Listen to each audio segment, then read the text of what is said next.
Alright, good to go? Alright, hello, my name is Les Noche. I'm a second year student here at Cal Poly Pomona, and today we're going to be talking about sex. More specifically, we're going to be talking about abstinence-only sex education and similar policies here in the United States. For those of you who are unaware, abstinence-only sex education is simply sex education throughout high school and middle school, where the teachers emphasize this idea where you must save sex until marriage. And before I continue and Before I continue and present to you my main claim, I'm going to give you a couple more definitions to help clarify what I'm going to be talking about. So the first definition I'm going to give to you is comprehensive sex education.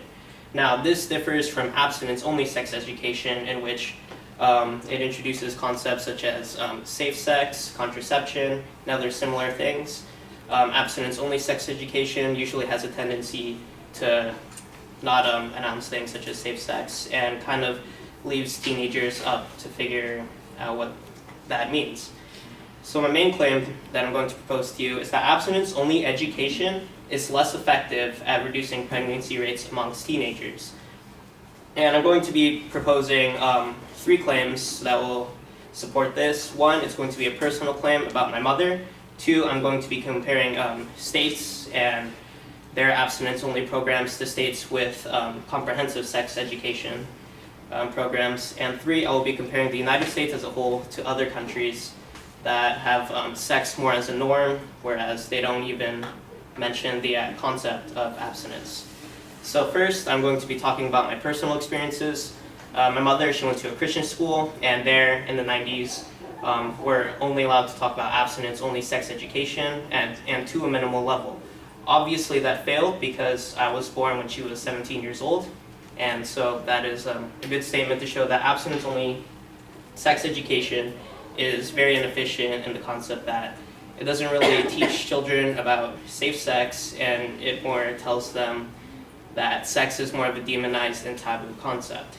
Secondly, we're going to be talking about how states with comprehensive sex education courses statistically have less teen pregnancies per capita than abstinence-only sex education.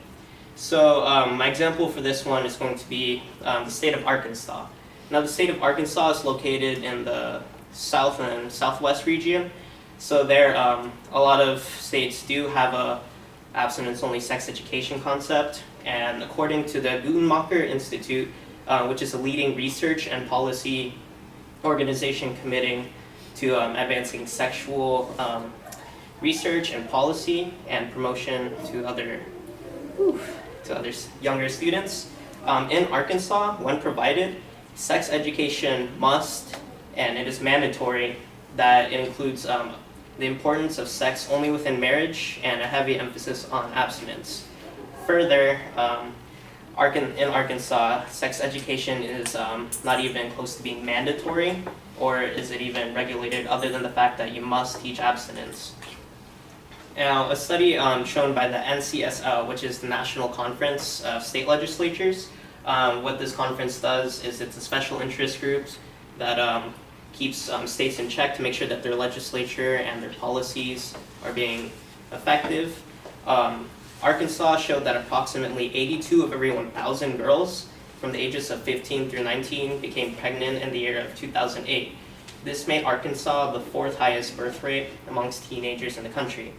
Now in comparison, I'm going to use a study by the National Campaign to Prevent Teens and Unplanned Pregnancy states that showed that the state of New Jersey was the 4th lowest birth rate, which was a 13.1 per 1,000, so almost, sorry, I'm having a mind blank, but almost 8 times less of pregnancies per teens in the United States. Now this is most likely attributed to New Jersey's sex education system. According to the same Guttmacher Institute,